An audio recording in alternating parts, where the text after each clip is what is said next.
Beijing, ancient capital, modern metropolis, the home of emperors and the heart of a great cultural tradition.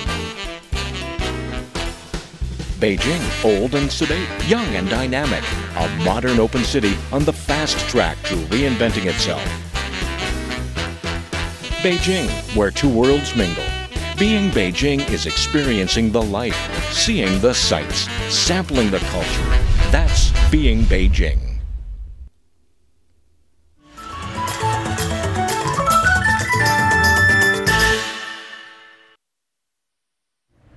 When people think about Beijing, the first thing that comes to mind is probably the Forbidden Palace, or Tiananmen, or the center of the city.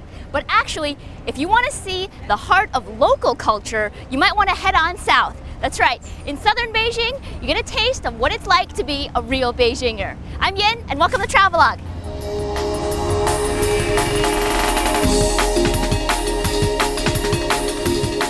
Southern Beijing is perhaps one of the best places to take a stroll. The pace of life here is slow, and the environment is relaxed and friendly. As far back as the Qing dynasty in the 17th century, the south was populated by commoners, compared to northern Beijing, which was home for the nobles. Thus, the construction of the south was more organic and carefree. Not as glitzy and glamorous as the modern north, the South's old charm takes you back to imperial China.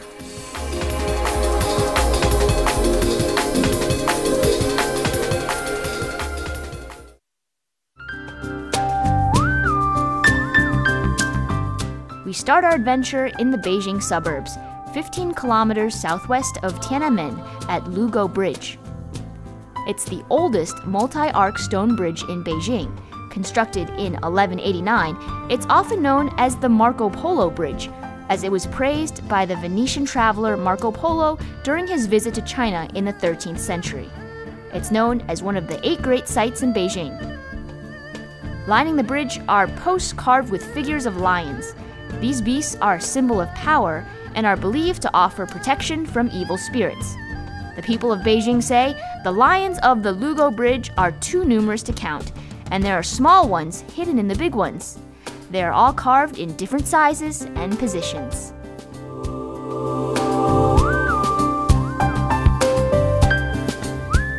Near the bridge, we make a stop at a unique museum, Hutongzhang.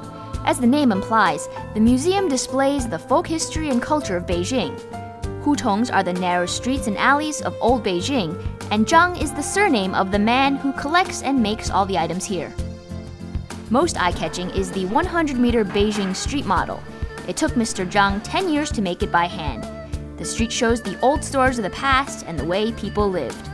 All of this just for 10 yuan admission. Since the old days, southern Beijing has been a place filled with activity and bustling with local culture. And particularly, people would head to the temples to ask for blessing. And during those occasions, these temple fairs would be held because it drew businessmen and locals along with salespeople to bring their goods, their snacks, their crafts, all these different things to the temple fairs. These crafts can still be found today.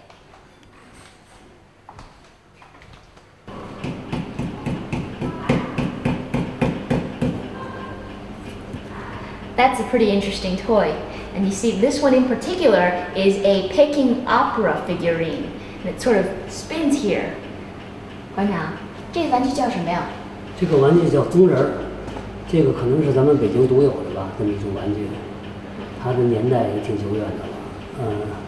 据我所知，这个玩意儿它一般演这个人物都是这个过去的戏剧人物，一般这个表现的武打戏比较多。这个为什么它就一拍这个盘子就会转？正因为这个转，为什么叫棕人？就因为它底下，在这个它这个身体，它是有自身有一个重量，重量底下呢有一个配重，配重底下呢是它的宗，就是咱们说的猪宗。Mr. Zhang is a Beijinger who is fascinated with the local culture. He's been producing local handicrafts since he was young and can make almost 100 different types of crafts and toys. Such toys have been passed down generation by generation, like this Mao Hou or hairy monkey. It's made of several types of ancient traditional medicines.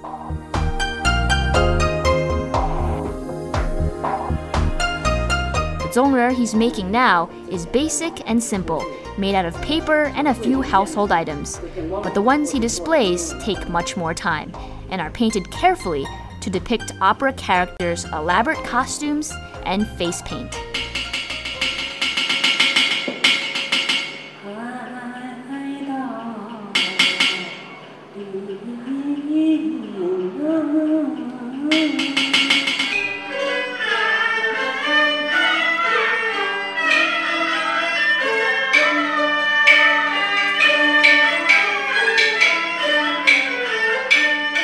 On weekends, the museum organizes special activities that visitors can take part in, such as Peking opera.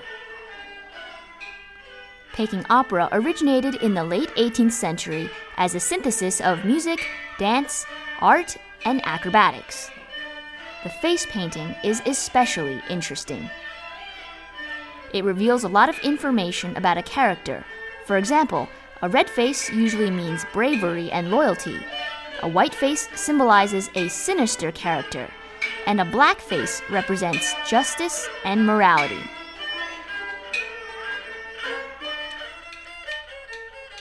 In ancient times, Peking opera was performed mostly in the open air, in tea houses, or in temple courtyards. The orchestra played loudly, and so the performers had to adopt a piercing style of singing.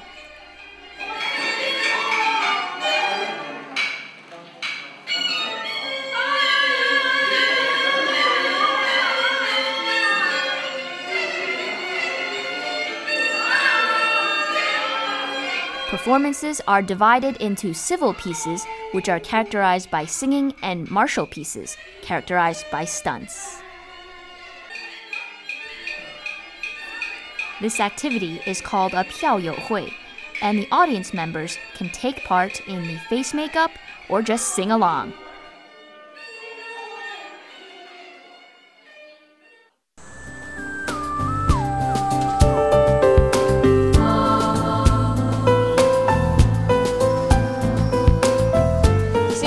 One of the important marking points in Beijing.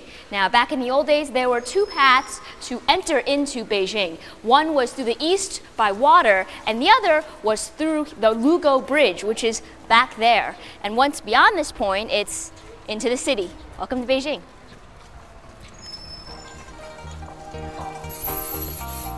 In the southeast of Beijing, the most prominent structure is the Temple of Heaven, close to the main north-south axis. It's the best preserved and largest sacrificial building complex in the world.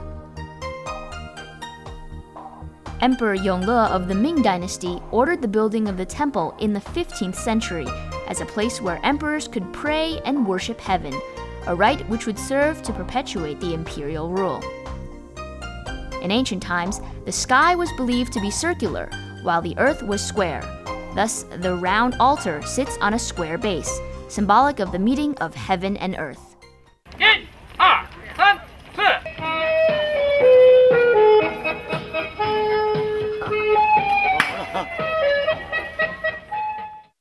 Formerly an imperial complex forbidden to the public, today the Temple of Heaven lies in a park and is open to all those who wish to come. It's located just 6 kilometers from the center of the city, and entrance is 15 RMB. Every day, bright and early, you can find people, young and old, hanging out in the park, exercising and dancing together. The best time to see these activities in full swing is between 6:30 and 7 a.m., when the temple complex opens. Take a close look, and you'll find Olympic champions in the most unexpected events.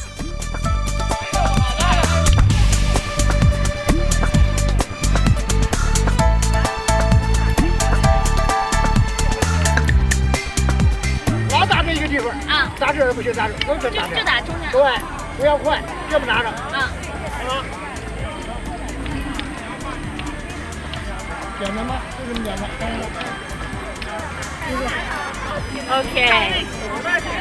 Not too fast, not too slow. Let me tell you, I'm doing this without my glasses too, so. Got a little too fancy there.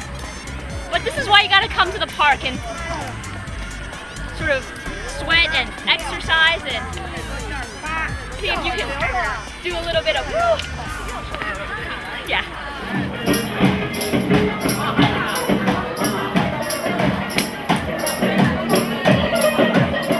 The lives of Beijing people have always been rich. It doesn't matter what time of year it is, they will sing, dance, and just enjoy life.